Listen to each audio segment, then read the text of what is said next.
it's good to laugh and that, but we do gather tonight in a inauspicious moment, in a troubling moment. We have had the most unsettling last 3 or 4 months, and in fact, unsettling on so many levels. Domestically, we had Ferguson, and we saw the complete failure of this country, even now, to fully wrap its head around the challenge of race.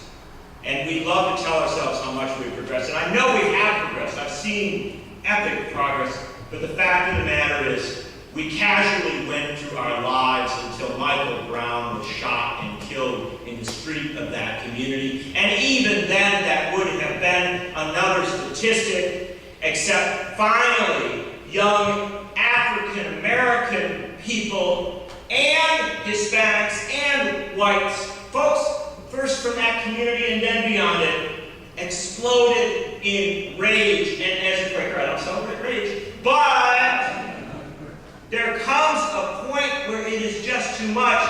And brothers and sisters, this summer in America was the summer of Ferguson.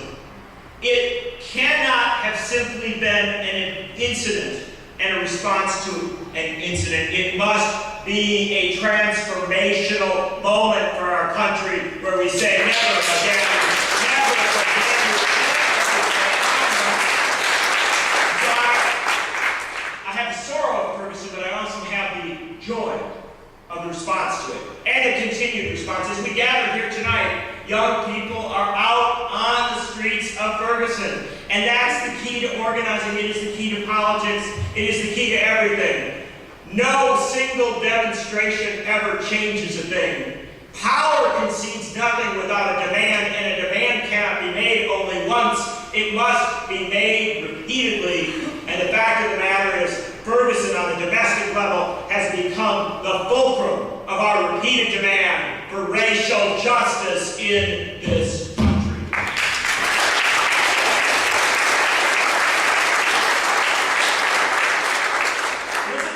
That's a tough thing to be forced to go through. And then to have it juxtaposed literally in the same days with Gaza. To see on a repeated basis the reports of the horrific developments, not on the other side of the world really, because the Middle East has become so intimately tied to the United States on so many levels, that when things happen there, they are not distant, they are a part of our reality. They are part of our reality because of our long-term economic, military, political, and social connections to another part of the world. But they are also part of our reality because the truth of the matter is our media doesn't cover most of the world. So when horrible things happen in most of the world, our media doesn't even tell us about it. But when things happen in that part of the Middle East, we are aware of it. And the horror of seeing that crisis go on day after day after day without an adequate American response is a reminder of how dysfunctional our foreign policy has become.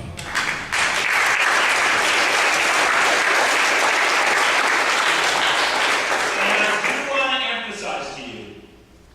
I do want to emphasize to you that while there were Palestinians crying out for an American response that was humane and knowing and recognizing of the awful reality on the ground, there were also Israeli voices crying out for a response. And our media fails us so terribly when it does not cover the fact that some of the largest anti-war, pro-peace demonstrations in recent Israeli history occurred on Saturday nights in the center of Tel Aviv. Thousands, tens of thousands of people who came out and said, we do not agree with what our country is doing in Gaza. We need to support the Israeli peace community as well as Palestinians, and we need to raise those voices up so that people understand this is not about Jews and Arabs and Muslims. This is not even about Israel and Palestine. This is about right and wrong, and it is about what humane and decent people do to forge a peace process that will actually work. We must engage at a dramatically deeper level. And so, while it was a horrible summer, as regards what we heard from Gaza, it was also a summer of demanding that we rise to a higher level. And AFSC, I give credit for being so very central to raising these voices. It's important, it's vital. And what AFSC has done has gotten criticism at times. But you know what? Frederick Douglass was right. If there's not somebody criticizing you, you're not doing enough. AFSC is doing enough.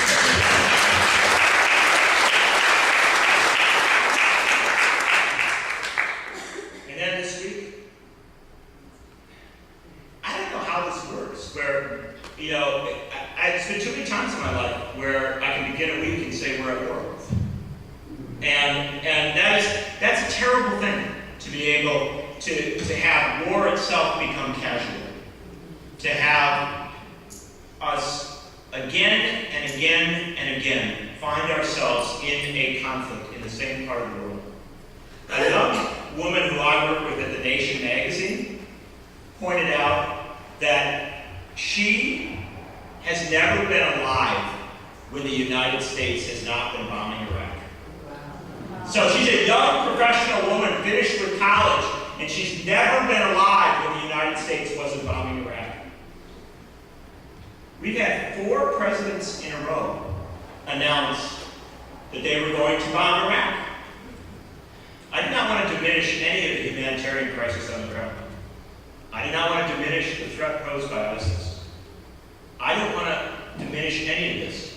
But I do want to suggest that maybe when 4 presidents in a row have tried bombing as the solution to a problem on the ground in another country, it is time to try a different solution. The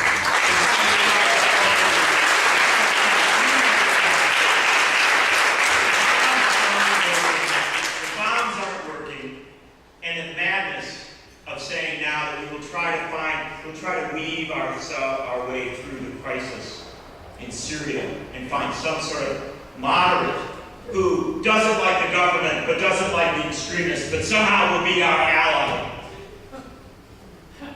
We've done this before. We did it in Iraq and it didn't work. We did it in Afghanistan and it didn't work. We are on a terrible loop as a country. We keep trying to solve our problems by doing the things that didn't work in the past. And there comes a point, brothers and sisters, where those of us who have been paying attention must rise up and say absolutely, as Congresswoman Barbara Lee does, that there is no military solution to the crisis on the ground in Iraq or Syria. There must be a diplomatic and humane and functional solution that protects human rights, that guards against genocide, that recognizes all of the concerns that are very real on the ground there, but says it's clear that bombing and weapons and arming one group after another is not the solution. Brothers and sisters, I don't want to come to you in another year or another 2 years or another 5 years and say, we're at war again. We need to break this cycle. And the reason that the Governing Under the Influence Project and that all the work that AFSC will do in New Hampshire and Iowa and other places over the next 14 to 16 months is because the place to break the cycle is when people run for President of the United States. The place to get in their face and say, you have to give us an alternative, is in New Hampshire, because it's the last place where any politician ever talks to an American. And so, we're going to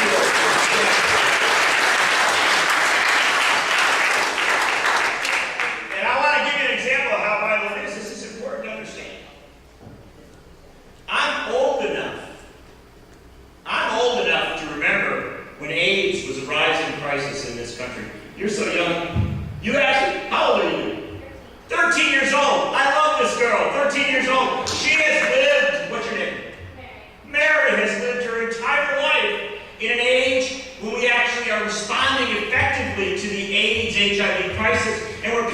who get a diagnosis don't think it's a death sentence, but that they can live their full life, they can live on. Mary's lived your entire life in that time, but there was a time before you were born where when you got a diagnosis with AIDS, when you got an HIV diagnosis, you presumed that you were going to die, not in a few years, but in short order, that you started to get your affairs in order. That was the reality of 25 years ago in this country. And the AIDS Coalition, it's ACT UP, they started doing something in 1988 and 1992. They started going to events where candidates were running for president of the United States.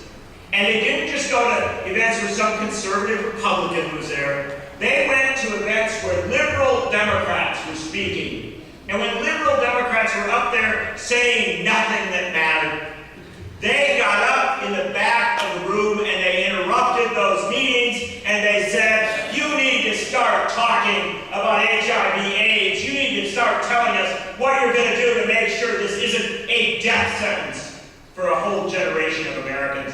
And that shaming process, and I know we Quakers don't need shame, but that shaming process forced politicians to start to support fundamental shifts in how we responded to AIDS, how we funded programs. The fact that your entire life has been lived in a point where an HIV diagnosis doesn't mean a death sentence is because people got up at presidential campaign events in places like New Hampshire and they put an issue on the table. Well, brothers and sisters, isn't it time that we got up and put economic and social justice and peace on the table at events in New Hampshire? Yes.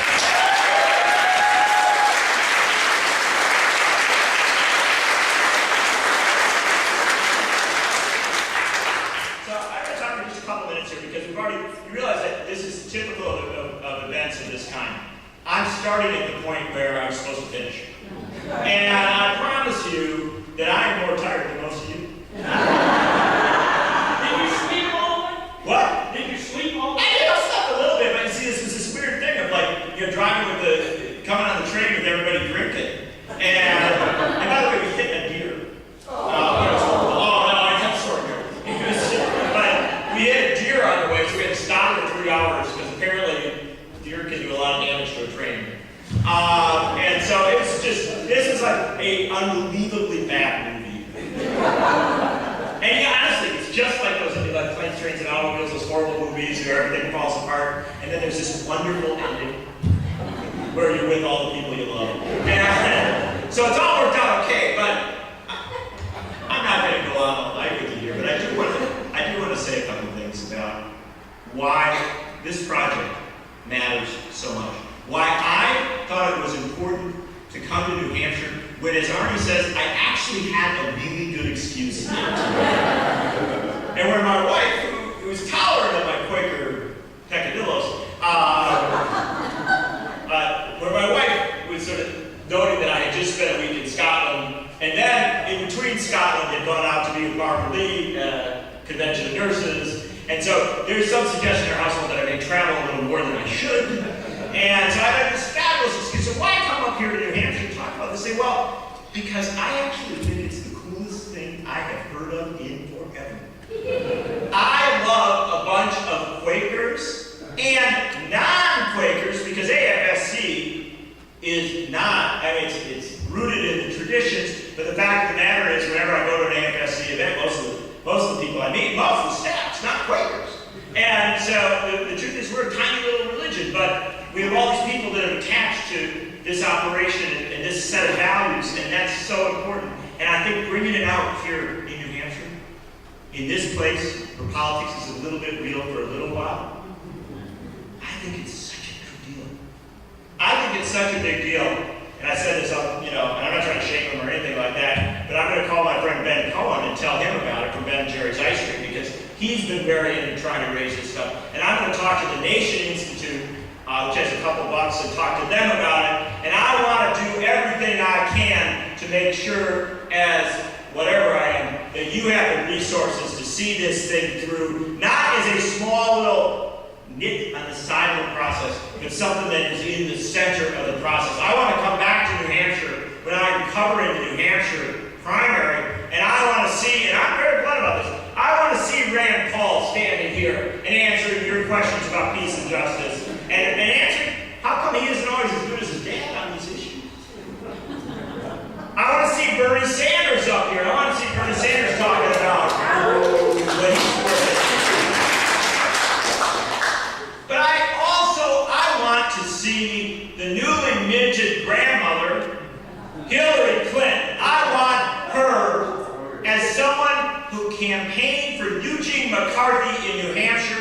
in 1968 to come back to New Hampshire to stand in the podium at an event where she is respectfully asked to answer a whole lot of questions about peace and justice and the military industrial complex.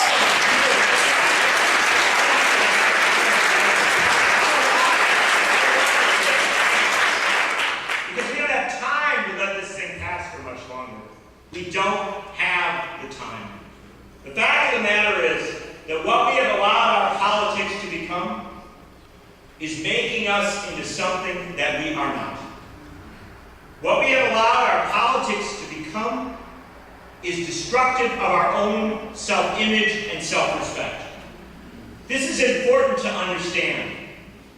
We have a politics in this country today that is so unresponsive to the great mass of Americans, to their humanity and to their decency, that we often look at our neighbors and think they must be bad people. You know, they got the wrong yard sign up. That must be a bad person over there. And what we don't realize is that neighbor who may disagree with us on a political campaign actually agrees with us on most issues. We complain about the media all the time, but we don't ever really recognize the extent to which our media changes people, to which our media feeds people a dogma, feeds people a set of lies that they think they are on one side of the issues, when in fact they are not, when their heart, when their soul is on the other side. The fact of the matter is, we have created a circumstance that is uniquely divisive, that is uniquely cruel, and that is uniquely destructive of democracy. And we don't recognize, what we don't recognize is that we think there are divisions in this country on issues like a living wage. There are divisions on the issue of a living wage. Polling shows that the overwhelming majority of Americans, roughly 80% of Americans, the overwhelming majority of Democrats, the overwhelming majority of independents, and the clear majority of Republicans believe that we must have a massive increase in the minimum wage so that no one who works 40 hours a week lives in poverty. Now, this country believes that, but it is not translated into our politics. This country believes that we incarcerate too many people. This country absolutely believes that we have created a prison industrial complex that is fully dysfunctional and that is destructive of lives. This country believes that, and yet it is not translated into our politics. And brothers and sisters, this country has grown. This country has widened in its vision. This country that when George Herbert Walker Bush took us to war in Iraq or in the Middle East, he was wise enough not to go into Iraq. But when he took us to that region in 1991, he had 91% approval rating. When his son took us back in full-scale invasion of Iraq, still a very high approval rating, even right up to when he was there in the jumpsuit saying mission accomplished. But the weird thing about Americans is we learn over time. We actually pay attention. We do something politicians don't do. We evolve. And our evolution has made us skeptics about war. That doesn't mean we're going to oppose every war as a country. I'm not everybody, Quakerism is not breaking out in too big a fashion. But what it does mean is this. People should understand this. A year ago, President Obama wanted to start arming rebels in Syria. We were heading down that track. And if we had done that, understand what would have happened. We would have flooded weapons into parts of Syria that very quickly fell to ISIS. We would have been massively arming the people that we now say are the greatest threat to the United States. Well, up to a point. But what I'm telling you is the concept of taking that side in that struggle? You know, people said, well, oh, Vladimir Putin wrote an op-ed piece in the New York Times and everybody backed off. It didn't happen like that. The reality of the matter is that the American people said, no, we don't want to get involved in another war in the Middle East. A year ago, and the American people saved us from something far worse than where we would be today. And you know what they said about Americans at that time? Do you know what they said about Americans? They said, oh, all the pundits, they're like, the American people, they're war weary, right? They're war weary. Like, you know, it's Friday night, you had a busy week, you're kind of tired. I don't think I want to go to war this weekend. You know, maybe if I get a little rest, say go to the beach, maybe on Monday I'll feel like a war. You know, because there's nothing better than a war, right? No. War weary was the most insulting term imaginable. The American people aren't lazy. The American people aren't disengaged. If there is they have fought wars. And they have given immensely to do that over many, many years. The Civil War, World War I, World War II, again and again and again. Even people who opposed wars have gone to fight wars. American people aren't war weary. The American people have become war wary. They are wary of war as a solution to the problems of the world because the American people have become increasingly wise about the ways of the world, and yet that does not frequently enough translate to our politics. So our politics is making us into something we are not. We want economic justice. We want to address inequality. We want to address a prison industrial complex. We want to address a military industrial complex. We, the people, in poll after poll after poll, communicate that we are decent, caring human beings who see a better way, and yet it does not translate into our politics. Well, brothers and sisters, we've got to do something here in New Hampshire that begins the process of translation.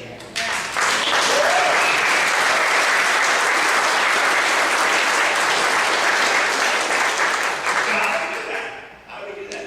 You know, the answer to the question is not that hard. I know that if you watch our media, and I'm very critical of media as somebody who comes from it, but if you watch our media, if you watch our politics, you would think these are complex issues. This is not a complex issue. Not a complex issue at all. When you make it harder for people to vote, but easier for billionaires to give money, you create a fully dysfunctional process. You disconnect the process from the people. And we are now 40 years into the creation of a fully dysfunctional political process in this country. We are 40 years into a process of reversing the incredible progress that we made. And I can tell you this all over the place, but I'm going to make you work tonight.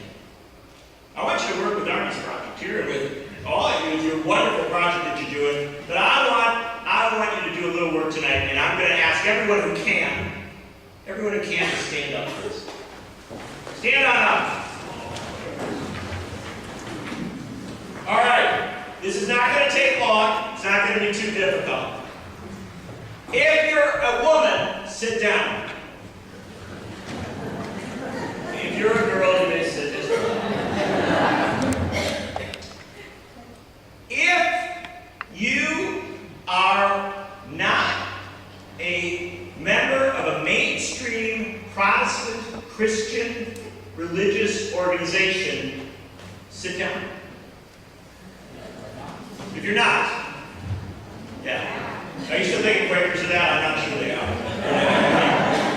But if you are not a wealthy landholder, sit down.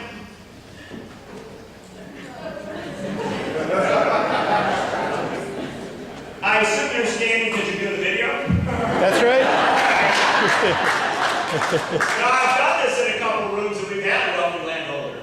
But I want you to look around at everybody who is standing in this room except that guy. And everybody who's standing, and I better sit too, that's the voting class at the founding of the American experiment. Because women couldn't vote. People of color couldn't vote. Dissenters, religious dissenters couldn't vote. Often specifically excluded even when we talk about making a law. And those who were not wealthy, those who did not own property, could not vote. And so the founding of the American experiment, roughly 4%, 4 to 8% banned the different measures by academics could vote.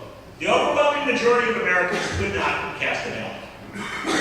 So everybody sitting here, you're America, but you don't have a say. That's the founding of the American experiment. But then they think, well, people mustn't have cared. Do you know the incredible thing about it? When we elected members of Congress in 1789, when we were starting the American experiment, they would hold an election in a room like this. They didn't have paper ballots, so everybody would come in to vote. And all the landowners from a region would come to cast their vote. They would do it in public. They would do it with a group of people. They would stand up, and they would choose between James Madison or James Monroe, and it was, pretty, hefty stuff there. Thomas Jefferson, all these names we know. But the interesting thing about it was, at the founding of the American experiment, you could get elected to Congress with 60, 70 votes. That was enough. It's just like New Hampshire legislature. But the thing is that there weren't just 60, 70, 80, 100, 200 people in a voting district. There were thousands. And so when they gathered in a room like this, often on a summer evening, because remember, November is a construct created over time. We used to vote sometimes in the fall. We even vote late September sometimes. Sometimes it'd still be a little bit warm. They'd open up the windows when people came to vote. And they tell stories, if you read the history, that outside those windows, looking in, were all the black people, all the brown people, all the red people, all the women, all the indentured servants. Everybody who did work was looking in the window at the people who were deciding their fate. A handful of wealthy people deciding what would happen to the country. Everybody else looking in the window. And they cared. They might even have a favorite. They might say, that guy's better than that guy. Of course, it was always a guy. They might say, I like Mr. Madison a little more than Mr. Jefferson. But they didn't actually have a vote. Only the handful of rich people did. And so over time, we changed that. And the problem with our history is we make it sound like it was changed easily. It wasn't changed easily. The Civil War was a voting rights struggle. The Civil War was a voting rights struggle. I know, slavery, fundamental issue. The original sin of the American experiment. But how many here saw the movie Lincoln? What were they talking about there? They were not talking just about ending slavery. They were talking about voting rights, giving people the right to cast a ballot. Now, in the Civil War, people from New Hampshire went and died. A lot of people went and died. A lot of people from my home state of Wisconsin, there was a group called the Iron Brigade. They went down, they were fighting in North Georgia, Tennessee, at Lookout Mountain. And Lookout Mountain itself was a brutal battle in the Civil War, but off to the side, there's something called Missionary Ridge. It was almost as tall as Lookout Mountain. And the Wisconsin unit, the Wisconsin 24th, they were put down at the bottom of Missionary Ridge. They didn't have orders because it was a very chaotic situation. But when General Grant and others, when all the military leaders tried to take Lookout Mountain, they failed because the Confederates were at the top. The Confederates were at the top and they were shooting down. I know that Quakers don't know much about warfare, but the reality is when somebody's shooting down at you, that's a bad place to be. And so the Union forces stood down and began to back off. They were losing their struggle to breach the line and go into the Deep South. And those Wisconsin units over at the bottom of Missionary Ridge decided without orders that they could not let this struggle. That's not a struggle about keeping the Union together. This was a struggle to end slavery, to give human rights to people who lived among us, to make sure that all men were created equal and ultimately that all women were created equal. And so that Wisconsin unit decided that they would, if they couldn't do it at Lookout Mountain, they would take Missionary Ridge. And so a young flag bearer went running for the hill and was shot and killed immediately. Another young soldier grabbed the flag and ran toward the hill. He too was shot. The commanders, as they tried to lead their troops up, were killed. And a corporal, a young 18-year-old corporal from Milwaukee, Wisconsin, Arthur MacArthur, he grabbed the flag from the dirt and he ran up that hill. And he ran to the top of it and he got shot in the shoulder and he got shot in the leg, but he kept on running and he got amidst the Confederate cannons and he planted that flag and he shouted on Wisconsin. And those kids, those 18 and 19-year-olds came over those battlements and began running up the hill, taking enormous casualties in a horrible fight that proved everything that we know about the awful consequences of war. But they got to the top of that hill and they broke the line and they went across into the deep south and began the process of ending the Confederate resistance. The Confederate resistance to ending the sin of slavery. And the interesting thing about it is that when MacArthur was honored years later, he was asked, why did you do that? This incredible act of courage where he got the Congressional Medal of Honor and all this. And he said, what about war and peace? It wasn't about weapons and things like that. It wasn't about military strategy. He says, we could not let it end there. We could not lose this struggle because if we did, we would be surrendering the ultimate moral choice for our society, and that is to choose to treat all human beings as equal, or to allow someone because they're mightier than us, they're stronger than us, they have bigger weapons than us, allow them to maintain inequality. Arthur MacArthur said, that day I was willing to risk my life and the life of the men I commanded to end the sin of the American founding and to usher this country into a new age of justice. And what they did in the aftermath of that war, how did they prove that it mattered? How did they prove that all of that sacrifice mattered? They extended voting rights constitutionally to African American men. Now, the South resisted and went through Jim Crow, but the fact is, that was the payoff for all that struggle. And it began a process. Interesting happened. When they extended voting rights to African American men, women said, hey, hold it.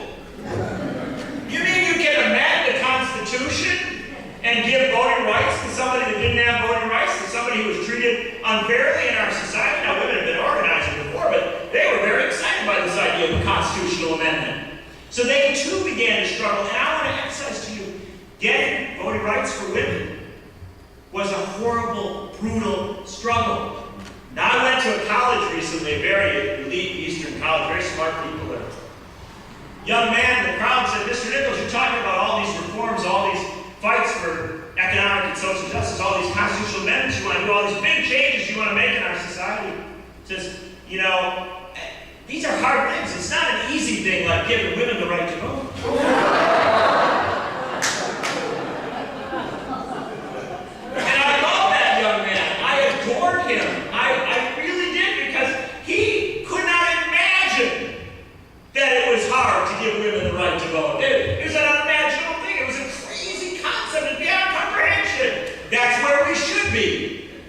More power to him. Unfortunately, he was wrong. Women suffered and died. They did hunger strikes. It was a terrible struggle to get the right to vote. But they got it. And when women got the right to vote, a few years later, we did an amazing thing. We decided that the first Americans, Native Americans, in the 1920s, they could get the right to vote too. It was their country. And we kept this process going. In the 1940s in the Southwest, we extended the right to vote to Latinos, Hispanics, who had sometimes lived there since before the country was founded. And in the 1960s, do you know when we eliminated the poll tax? We eliminated the poll tax in 1964. We removed, remember when I said if you're not a wealthy landowner, sit down? It wasn't until 1964 that we removed officially the wealth barrier to voting. an incredible progression that we went through. And then in the 1960s, after we got knocked that wealth barrier down, after we did a Voting Rights Act, we did an amazing thing. Started fighting the war in Vietnam. Started sending our young men off to die in Southeast Asia in a war that made no sense to anyone. And 18, 19, 20-year-olds started to say, you know what? We would like to be able to vote on the wars we are sent to die in, and we lowered the voting age to 18 in this country. A fundamental shift in how we structure. We said, you can die for this country, you ought to vote in this country. You understand what we did over that period of time? What we did over that period of time was we let everyone in this room stand up. You all had to sit down when I went through that list. But over that period of time, through suffering and struggle and pain, and yes, even sometimes death, we raised everyone up in this room. And then, at the same time that we raised everyone in this room up, at the same time we raised everyone in this room up, a guy who was a tobacco lawyer from down in Virginia, he wrote a memo. He wrote a memo and circulated it to all the CEOs of the big companies. This is 1970. He'd been a tobacco lawyer. We used to, Mary, you won't remember this, but we used to have tobacco ads on television. They used to advertise telling you to smoke. They had a really handsome guy come up and he had spurs and stuff. He said, I'm a cowboy and I love to smoke. Or beautiful women, they'd be smoking cigarettes, right? And all the ads on television, well, this tobacco lawyer around 1970, he saw the last tobacco ad go off TV. And he thought, well, this injustice cannot stand. And so he wrote a memo, and in that memo he said, something bad's happening in America. Something horrible's happening in America. We are making this country so democratic, small d democratic, that poor people are starting to vote. That all kinds of young people are starting to vote and making all kinds of demands. Why the most respected person in America is Ralph Nader. Seriously, this is a memo. He said, this guy, he writes this memo, he says, if we don't do something pretty quick, we're going to end up in a situation where people are going to start voting for living wages and equal rights and health care for all, and a fair economic system. He says, we can't let that happen. We got to change something. And he said, my corporate friends, we got to start lobbying. We got to start pouring money into our politics. We got to put our money where our mouths are. We got to buy this system back. Yeah, let them all stand up in the room. Let them shout as loud as they can at the Unitarian meeting house on Saturday night in Concord, New Hampshire. But let us put 1 billion ads on television loud enough to shout them down. Let us create a political system where we can make a noise with our money that is louder than all their voices, that can alter the whole of this political process. Now, he didn't word it exactly. But that gentleman, Lewis Powell, the tobacco lawyer, the lawyer from Virginia, he had been offered twice a chance to serve on the Supreme Court. He was what's called a moderate Southerner, which meant he had not been a member of the Klan. And they wanted him to sit on the Supreme Court, and he turned it down twice because he said, look, I got money to make. I don't want to sit on the Supreme Court. But finally, the third time, right after he published that memo, which circulated through all of the conservative circles, all of the corporate circles, and it said not only do we got to put money into campaigns, but we also got to start our own media. We got to start radio networks. Maybe put one guy on all the stations across the country so he can, call women bad things. Maybe we create our own TV network that'll constantly talk about how great wars are. And he said all this in the memo, right? And then, when Nixon asked him the third time, Lewis Powell said, yeah, you can appoint me to the Supreme Court. I like that idea. I think I'm ready to retire to the Supreme Court. And over the next several decades, Lewis Powell had his hand in the center of every single major decision to strike down the barriers to money in politics and to allow the wealthy, to allow corporations to begin to define our politics. The Buckley v. Vallejo decision that said rich people could spend whatever they wanted. The Bellotti decision that said banks and corporations could spend what they wanted on referendums. Decision after decision after decision. And many people think this is a left-right thing, Republican, Democrat. But Lewis Powell was opposed at every turn by an interesting character, an unexpected character. A guy named William Rehnquist, the conservative Chief Justice of the Supreme Court, who said again and again and again, if we keep striking down the barriers to money in politics, we're going to create a situation that is akin to oligarchy. We're going to let the wealthy rule our country. We can't do that. That's a conservative saying that, warning against that. Well, Powell left the court, and so did Rehnquist. And we got John Roberts. John Roberts didn't have those qualms. And we've had a series of decisions in recent years, Citizens United, McCutcheon, and others, that have struck down the last real barriers to money in politics. In 2012, our presidential campaign, along with our congressional and local campaigns, cost $11 billion. $11 billion. That is more money than has ever been spent on an election campaign. Well, this candidate is awful, that candidate is awful. Do we wonder why, in this most critical of election years, the prediction is that the turnout will be about 40%. That almost 2/3 of people will not vote. We've created a system that tells them not to vote as effectively as those Pepsi and Coke commercials would. This doesn't work. It doesn't work anymore, brothers and sisters.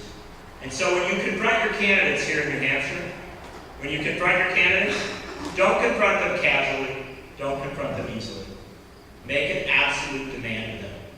The next president of the United States, and Barack Obama's not too bad on this issue, but the next president of the United States must be absolutely committed to fight with all of his or her energy to amend the Constitution of the United States to say money is not speech. Corporations are not people.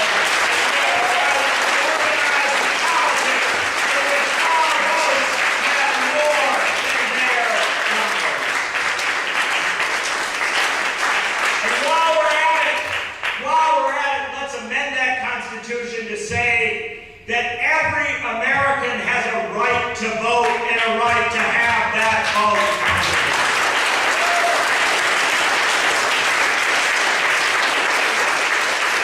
And if we're to have a meaningful politics, brothers and sisters, let us also say that if the courts won't do it, we must amend our Constitution to eliminate the undemocratic electoral college and to say that gerrymandering cannot make our elections meaningful.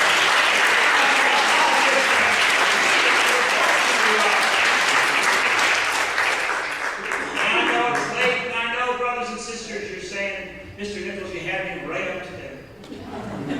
But amending the Constitution is so hard. It's heavy lifting. Why, we've never amended the Constitution. It was handed down on stone to Michelle Bachmann.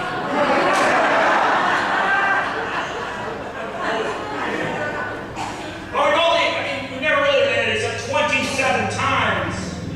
We've never really amended it except 10 times in the first 4 years of the American experiment. The founders amended the Constitution 10 times in the first 4 years. And then 15 years later, less than 15 years later, they amended it again when the vice president shot the Secretary of the Treasury and they decided they needed a new way to elect vice presidents. We've amended our Constitution again and again and again. Every time we've been in trouble, we've amended it. And unless you think the current status quo is as it should be, then you must be in favor of amending the Constitution. It's not a matter of yes or no, it's just a matter of how we get there. And how we get there's people in New Hampshire saying to candidates, hold on, you can't sit down after you make your speech and not talk about these fundamental issues. That's what governing under the influence is all about. That's asking them the questions they don't want to be asked. And I know you're saying, well, Mr. Nichols, I know that all sounds good, but you're not talking about one amendment, get money out of politics. You're talking about one to make sure everybody has the right to vote. You're talking about one to say that the electoral college and gerrymandering, that can't exist anymore. We've never amended the Constitution 3 times in a decade. We've never had that sort of fundamental change in America. You know, 100 years ago.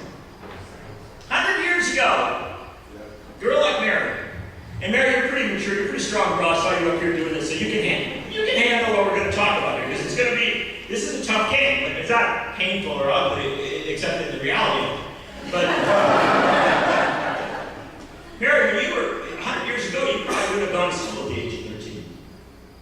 Your friends, maybe you'd be lucky enough because your mom, somebody would get to find your way there. But when a 10, even a 6, 7-year-old girl came running down the front steps of her house 100 years ago, she wasn't going to school, she was going to a mill. She was going to be a bottom girl. And I got my daughter, I got to take my daughter to read a book about bottom girls. It sounds really cute, except that when you read the history of bottom girls in the mills in New England, do you know why the little girls did the bottom changes? Because their fingers were so small they could get into the machinery. They could get their fingers into the machinery. But sometimes the machine wasn't stopped. And sometimes the machine started up and a little girl would lose a finger or a hand. And that little girl would have her hand wrapped up, what was left, and they would send her home. And they would say she couldn't work anymore, she couldn't help to support her family anymore. But you couldn't do anything about it because it was a gilded age. Billionaires, millionaires in that time, they got to call the shots. And so that little girl, she was on the scrapheap of history. Now, if you were a young woman and you worked hard and you made it through to maybe 18, 19, you might go to a big city like Boston or New York, and you might work in a mill. You might work on the 10th floor of a building in a clothing factory.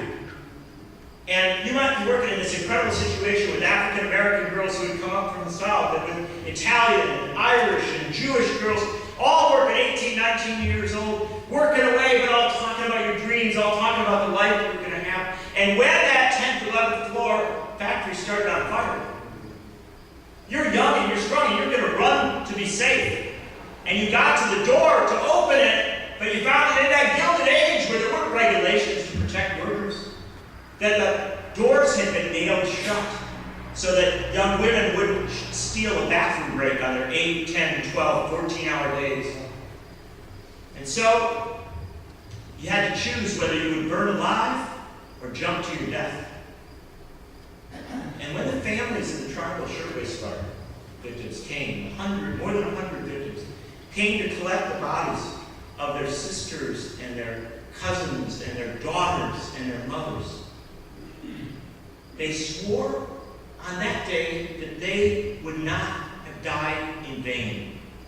And so the unions and the activists, the progressives, the reformers, the radicals of 1911, they had open casket funerals. Sometimes 20, 30,000 people came to the funerals. And they mourned their dead and they loved their dead. But they also made political statements at those funerals. And they said, this cannot happen anymore. We have to change this. Those girls couldn't vote, even when they came of age, because we don't let women vote. And even if they had the right to vote, they couldn't elect a U.S. Senate, because our U.S. Senate was appointed in backroom deals, rich people choosing who would go there.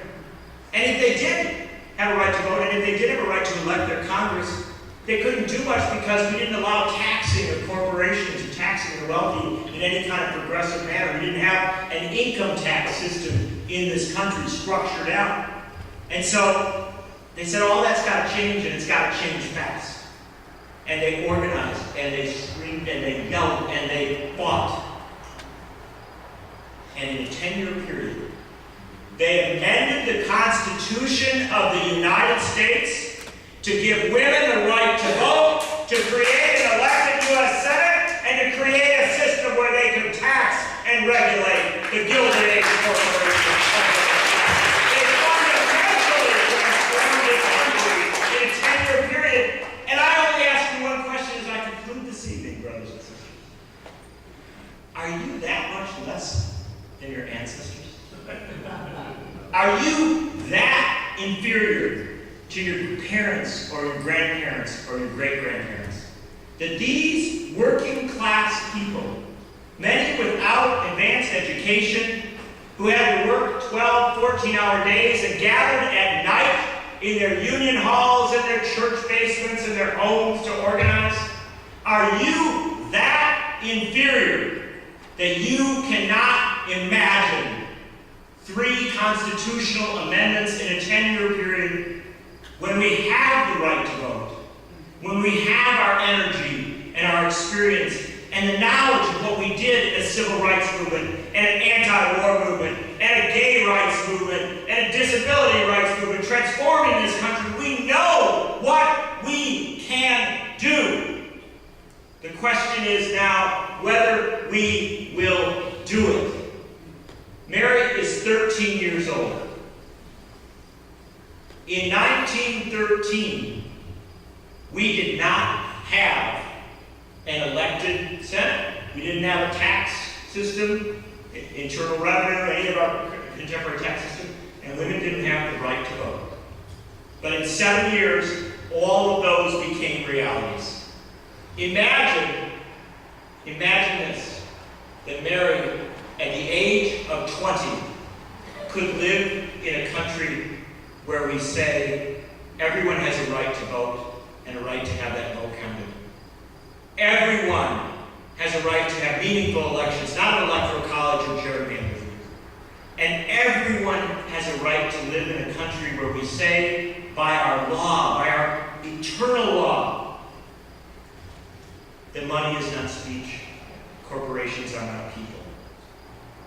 And we, the citizens of this country, have a right to organize elections in which our votes matter more than their dollars.